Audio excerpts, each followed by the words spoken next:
Okay guys, welcome back to the shop. Today we have a special for you. We're going to show you in detail how to replace a timing chain kit or set on the 5.4 liter 3-valve engine. Now this engine is used in a lot of different vehicles, from the Expedition to the F-150 to, of course, the Super Duty vehicles throughout the years from 04 through 2014. The procedure is the same. The actual engine itself and the internals and the timing procedure and everything like that, torque specs, is all the same. So this will apply to a lot of you out there because this engine is very troublesome. The internals on the front and the timing chain kit here, and of course we know about the spark plugs and all that stuff. Now I've had a couple videos about timing the engine and how to change phasers, spotty stuff like that throughout the years. But today we're going to walk you through it from opening the hood to closing the hood and showing you exactly how it's done. This way you have an idea if it's beyond your skill level or not, and you'll know exactly what tools you're going to need and the special tools that I highly recommend you have on hand. And of course it's going to be a nice, detailed, slow pace so you can follow along and take off the same parts I am and keep going along. I'm not going to jump ahead and jump back and forth and skip around or blow past something. We're going to take it off together. Now, like I said, this is very detailed, so it is a long video. It's meant for those out there that are doing this actual project. It's not meant for entertainment purposes, so it's long and it might be a little dry. But it is broken down into a 4-part series, so it's a little bit easier to watch as you go through different parts of the engine on here. Now there is a bonus on here. You'll notice when we're going back together, there's a brand new oil pump. I highly recommend that. Also, switching to 5W30 afterwards protects the VCT components much, much better. Now I do not show how to change the oil pump, but I have a whole separate video on how to change that in detail. It's actually done on this vehicle. I just split it off into a separate video. I'll link to that down below, along with all the parts and tools you'll need for this job. Now speaking of, real quick, the parts. The parts is going to come as a whole kit, and the kit that I linked to down below is a Ford timing chain kit. And the reason why I linked to it, you'll see the price is like $800 or so. Maybe taken back by that, but believe me, other kits out there have problems with either the phasers or the guides breaking soon thereafter, or even the tensioners on certain kits blowing out afterwards. With the Ford kit, you will not have these issues afterwards. I highly recommend that. Okay, without further ado, let's go ahead and open the hood and get started. All right, the first thing we're going to take off is this air intake snorkel right here. Now, if you have an F-150, there's a bolt right here, a 10mm bolt and a bracket. So go ahead and take that out. This is an Expedition, so there is no bracket or bolt to deal with. After that, you just grab up here by the air box, get wiggle, and be careful with it.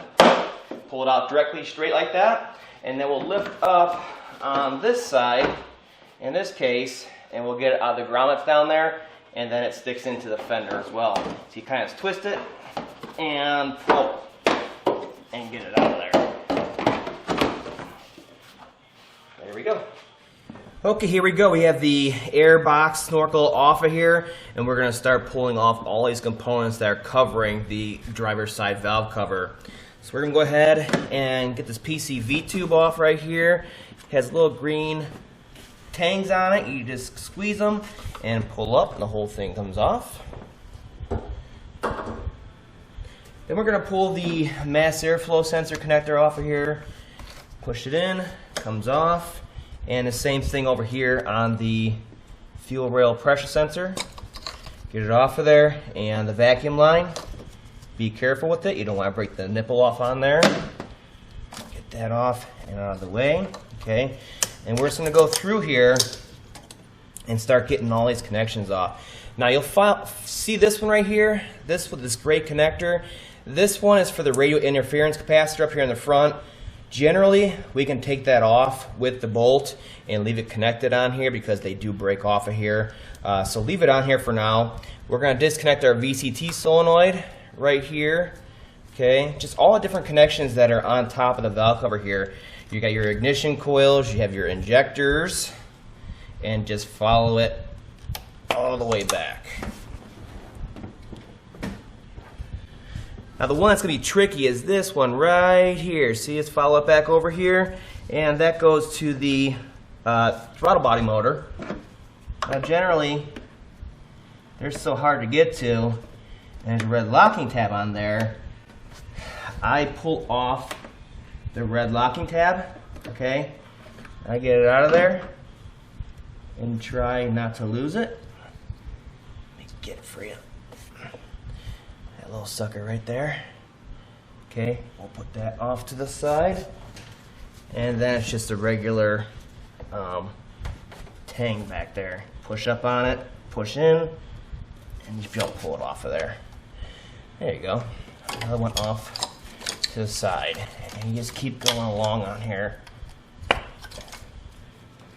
These whole, the harnesses are coming out of the way. They're gonna be pushed out of the way in the end here. Now this braided line right here, you'll see it going up to the hole for the PCV. Follow it over to the engine harness and just disconnect it.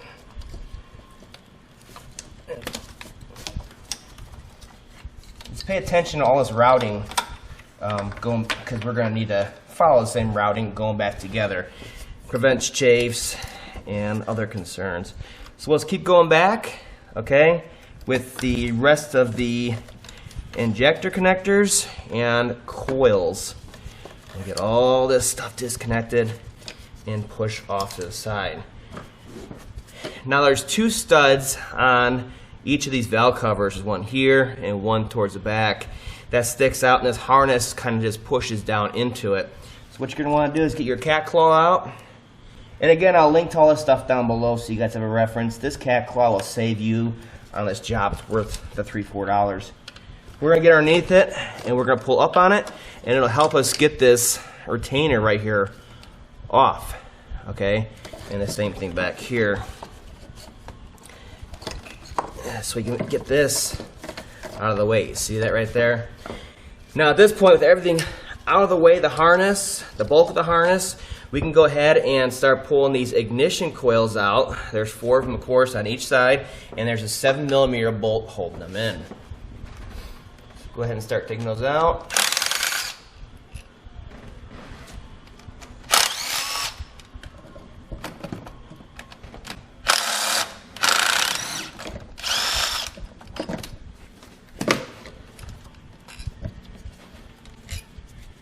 There's all these screws off to the side. We'll put them to the side with the coils. And these might stick like that going into there. Knock off any kind of dirt that's on them like that because we're going to be blowing out these spark plug wells and all that in the end. So let's keep pulling these suckers out of here. Get ourselves some working room. You see this one's sticking pretty good. It's best if they're sticking, get your hands underneath here and grip the boot where it locks onto the coil and pull it all together. Also separate. Now for the last one on here, I use deep well 7mm and get to it, and it usually provides enough clearance under the vacuum lines and stuff. We can get torque broken on it. After that, I generally just pull them out by hand. But a lot of times, they'll have corrosion on them like this one does. So, you end up doing it with the ratchet the whole way out. Now the Expedition is going to be a little bit easier as far as the vacuum lines and some things like that. But there's no major changes that you can't figure out between these and the F-150s. This one's sticking, of course, too.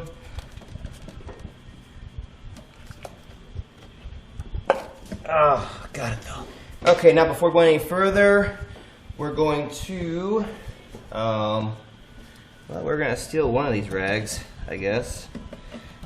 Probably too many in here. Okay, restuff this thing so it's protected.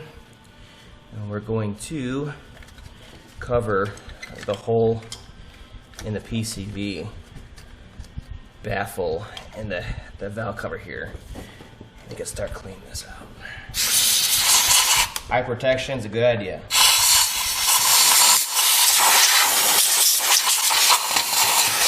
And use your air wand and scrape that valve cover to break up all this packed in dirt. Okay, in the front of the driver's side valve cover, there is the radio interference capacitor, the one we didn't disconnect earlier. Okay, we're going to try to take off this nut off of here without twisting it on there.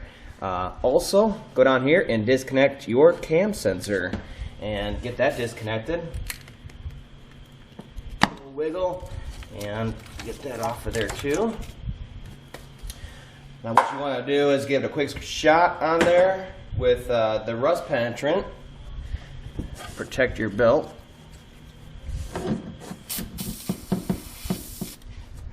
Okay, now once it's had time to soak, we're going to go ahead and take it off of there. It's a 15mm nut that holds that on, and we're going to use this 3/8 right angle impact from Milwaukee to try to shock it off of there without twisting the sensor around and around and ripping the wire out. So if it doesn't break free just like that, you need to make sure that you stop what you're doing, else you're going to ruin the wire and the sensor on there. You'll know right away if it's going to twist around or not. Alright, so we got this out of there without damage. We can go ahead and bring this over and just let it stay with the harness on there. You can see how much the harness is already going bye-bye. Now because all these different nuts that go on these studs are different, we're going to go ahead and put this back on finger tight for now so we don't lose it and we keep it in the right place on here. Now on the F-150 there's a big old bracket and a plate here to hold up the power steering reservoir. So you're going to have to take that off in order to even get to this point on here. But you'll see it, a couple bolts in the front here, 15mm, and it comes right off of there. Okay, now that this whole harness right here is free, just go ahead and give it a light yank, and you'll notice that it's pinned in a couple places here on the valve cover with push pins. So just go ahead and get your cat claw in here and start pulling them up and out of there. Now these have been in the heat and all that good stuff for how long. They're probably going to break off of there, especially if you're not gentle. So don't worry about it. It's no big thing if they do break off of there. But yeah, a lot of times they do, especially on the F-150s it seems. Everything rusts more and breaks more, it seems, on the F-150s. I don't know if it's the wheel well design or what. So he's got to keep working it off there. These things are extra long. You have to work it off. There we go. You can see that little one down there. And this wire goes down to our oil pressure sensor and is retained on the back side of the pump down here. So we'll leave that the way it is for now, and we're going to concentrate on the oil dipstick tube here. We don't have to take it off, but we do need to move it, and there's an 8mm bolt down in here. So we'll just follow it down with our hand, and you'll feel there's one 8mm bolt like right there. Okay, so like I said, just follow it down. Use a 1/4" ratchet and an 8mm. Get it out of there. And these generally don't have no, corrosion issues.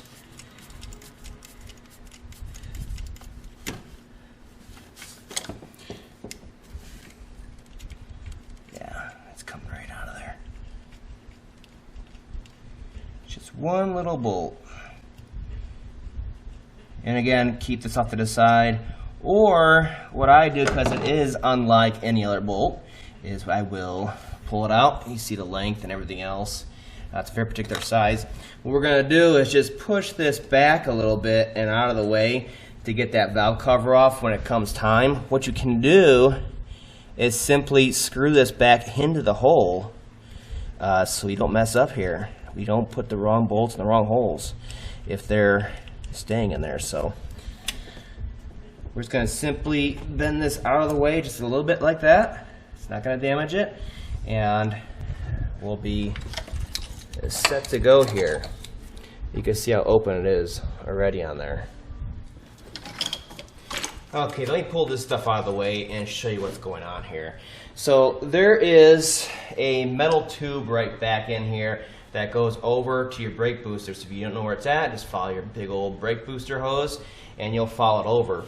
What it is it's the supply vacuum for your brake booster. Goes down behind the head, makes a right-hand turn down, and then another one over, and then another one over and sticks into the manifold. So it's a real nightmare if it falls off. You don't want it to fall off, so when you pick up on this, okay, which it just has a little bracket that goes in one of these studs, you pick up on it, and you just kind of get it loose. Do not let it come off the intake manifold. It's loose, pretty much. We can move it out of the way to get the valve cover off, and that's the best way to do it. Don't jerk with it too much. Go ahead and disconnect it from the vacuum source over here, or the vacuum booster. And that's the safest way to do it. So either at the 90 right here, or right here, you just start pulling it off of there.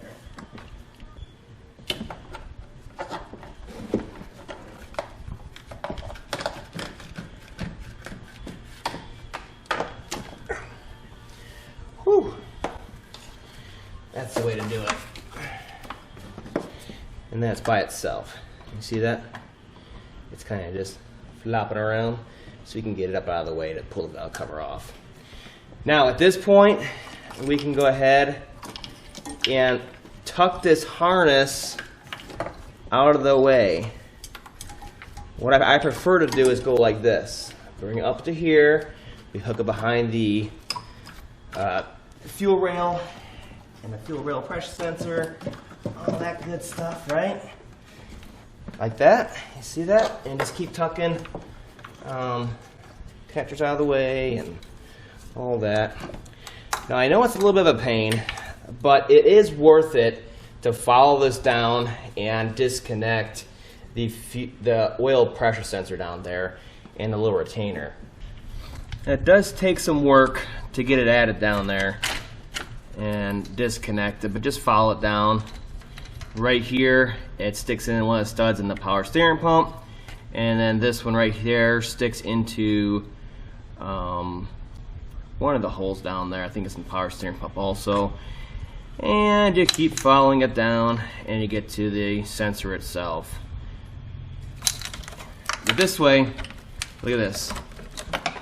This whole thing is up and out of the way. Our vacuum line's out of the way, and our valve cover can come off. We can do it properly. Now once you get the driver's side to this point where it's nice, free, and clear like this, except for the valve cover bolts, leave them in, and we're going to go over to the passenger side here and do the same exact thing. There's going to be a lot of dirt flying. You don't want this side of the engine exposed. Now, as you can imagine, the passenger side is going to be a lot more crowded, especially in the Expeditions. You have coolant hoses and AC lines and everything else. We're going to go ahead and we're going to start off by actually removing the battery. We're going to get that and the battery box and PCM and everything out of the way. You want full access so you can do this right, especially when we're messing with roller followers and stuff like that.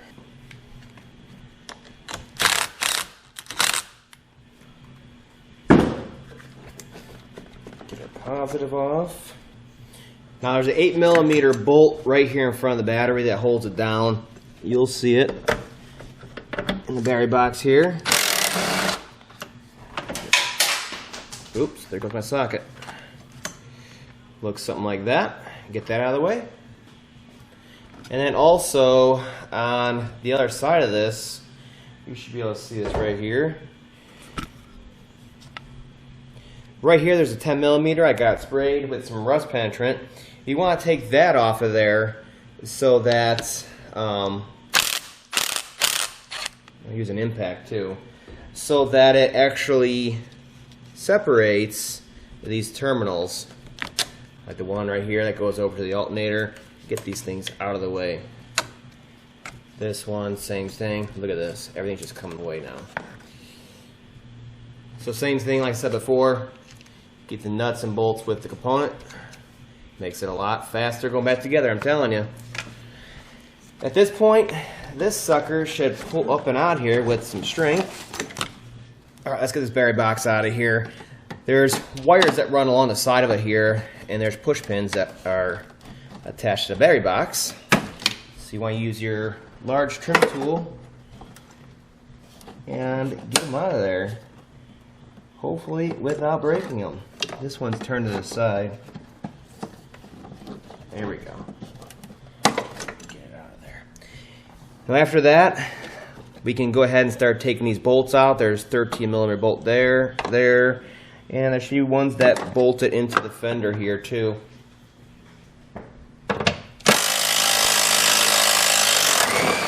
Yeah.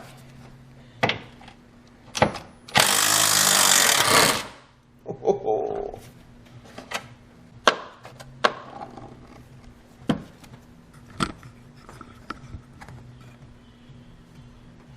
Apparently that's too much for the camera. And then there's ones over here also. Can't see them.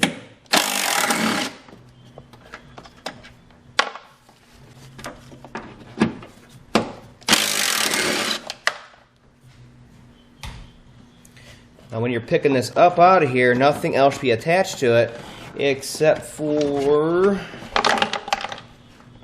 get this out of here right now.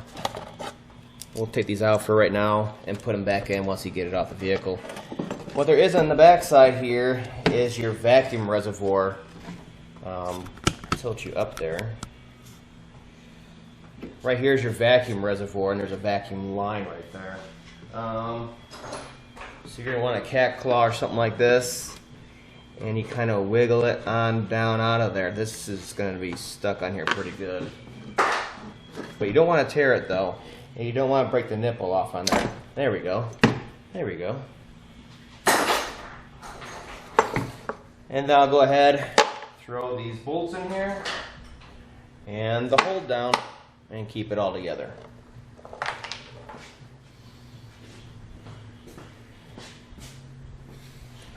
Now the other thing I do is the parts I take off from the passenger side of the vehicle, I keep them on the passenger side, and the same thing for the driver's side. It makes it a little bit easier going back in. You just grab it, and you're on the side already, back and forth. So, okay, enough yammering. We're going to go ahead and get you set up here, something like that. And we're going to start getting some of these harnesses and stuff like that out of the way so we have plenty of room over here. Now right here, you follow your ground cable on over to the ground on the firewall there. Quick shot real quick, and we'll pull it off. I think it's 10 mil, but I'm thinking it's 11 actually. A lot of these bolts for the grounds, the nuts, are 11.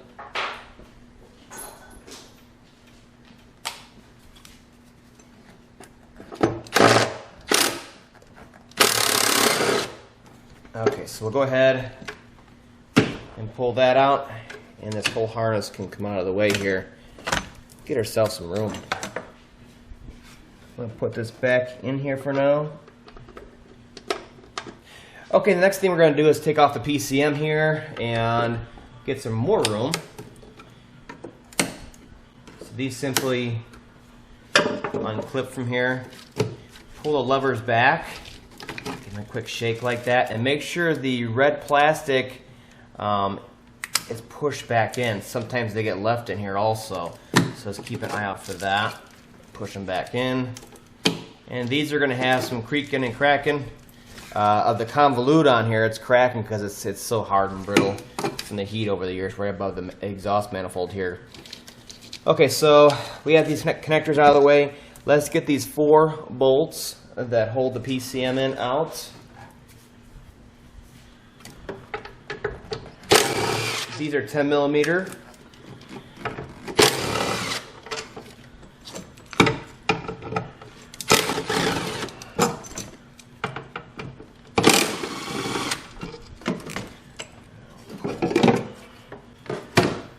And the same thing underneath here, except there's only 3 bolts. Now these are different than the ones you just took out, so keep them separate.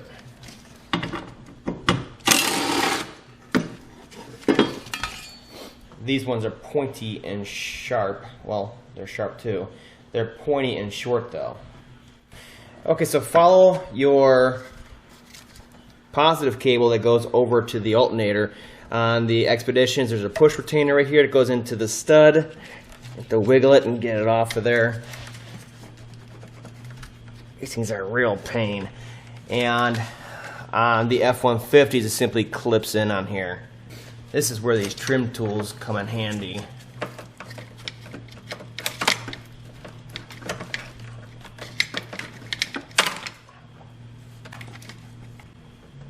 Now, along with that same cable, there's a braided cable. It's thin. Just follow it over to a connector down here and disconnect that.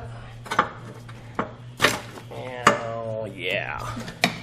This vehicle has 170,000 miles on it, so it has, you know, that's a lot of hot and cool cycles going on here, and everything's brittle and sticking together. You'll find that on your vehicle most likely too. Let's get this positive cable out of the way.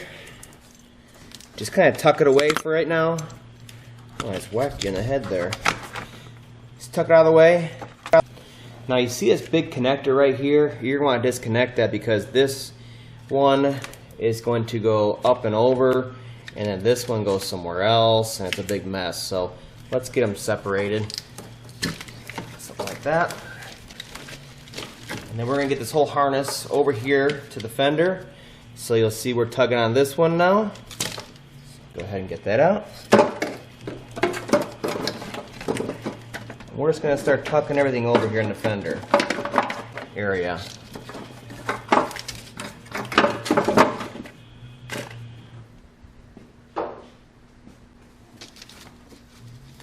Now this one goes down to the trans, I believe, right here.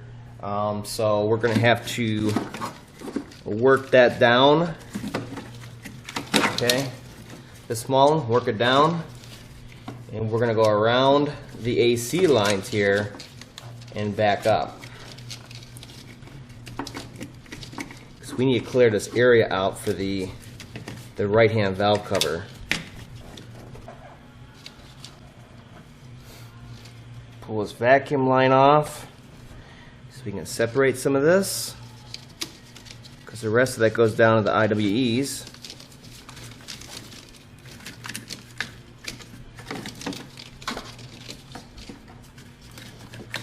Let's get this one over here for right now. There's a big vacuum line that goes over to the engine, and I separate it at the check valve here. Get the check valve and the rest of it over here and send the other guy packing. We'll just stuff it in the center here. Okay, at this point we're just going to go ahead and start disconnecting all our ignition coils and injectors. Same thing as the other side. Pulling the coils out, and you just follow the harness around to wherever it might tap in. And of course disconnect your radio interference capacitor and stuff like that. All the same things as the other side. See where else is connected up here in the front, the cam sensor, all that stuff. And the VCT solenoid, disconnect everything. But also on this side, there's a PCV fresh air inlet over here. So we're going to go ahead and disconnect it from this side at the intake manifold there. And on this side, same thing. Release the tab on there and wiggle it, and it'll eventually come up out of there. Just kind of snake it out of there.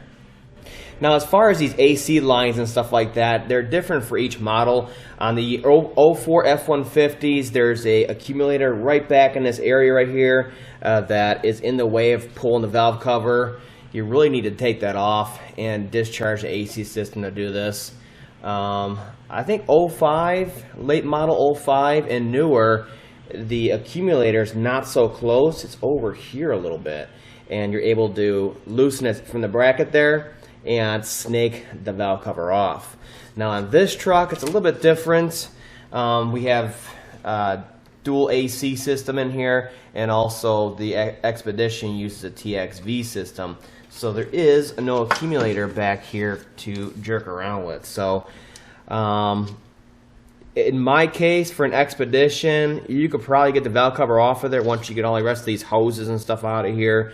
But I already sucked the system down, so I'm going to start disconnecting these lines on here and tucking stuff out of the way so I'm not dealing with it, especially on camera here. So that's something that to realize, though. On the passenger side, all this AC stuff is in the way, and you're going to have to deal with it depending on your model year. Now the later model years, I would say 08 and newer, this whole side is nice and open on here compared to the older models, so that's nice for you guys. Now because this one has so many coolant lines on top here, I want to get some of these out of here, especially the ones down here that are just going to be in the way. So we're going to go ahead and actually drain the cooling system on this Expedition. That is totally up to you. On the F-150s, it's not really required. But if you are on the passenger side of the radiator, get you down inside of here, you can see there's a drain valve right there. And I think it's a 19mm hex on there, but I use pliers on there. It just opens up real easy on there. Now it has the drain hole on it right there, the drain coming out of there, and it'll just get everywhere. It'll splash all over the place here. So what I use is a hose going down to my drain pan, and it makes it nice, clean drain. And this can drain the whole time we're pulling everything else off. Okay, a few notes on the right-hand side. What I'm doing is I drain the coolant actually, just because I have all these auxiliary coolant lines and all that. What I'm doing is disconnecting this side of it. This is for the Expedition only. This side of it from the port on the intake manifold, regular clamp on there, and same thing over here. It's a constant tension clamp that goes over to the coolant control valve. And the reason I take this one off is because once this is off, you see it? It's a mess, right? You pull this one back, all of a sudden it's not so bad. You don't want to mess with this hose right here if possible, because everything's that quick coupling on there. You see it? You just kind of squeeze it in, you pull it out. Well, there's two O-rings inside of there, and once they fail, apparently for this vehicle anyways, they're not available. So you can see them back in there also. All quick connect, but they may leak afterwards if you pull them off, so that's something to think about. What I'm doing also is I'm disconnecting. Well, like I told you, I sucked the AC system down, so I advise you to do the same and get this stuff out of here. I'm pulling this line off just so I can move it out of the way as needed. Pull it off of here, right? And this other piece going here. And then there's a high side down there over to the TXV. And we're going to pull off that next. We're going to keep the pipes with the TXV and disconnect it from over there. You see the two connections there. And those have these spring clamps on it, quick connects, and use a disconnect tool like this to get those off of there. And this whole sucker will come out together. After that, we should be pretty clear to pull that valve cover off when the time comes. Because like I said, all this is going to be out of the way, and you only need to deal with this this coolant tree, I guess you could call it right here, which, you know, you can easily move it out of the way to get the valve cover out.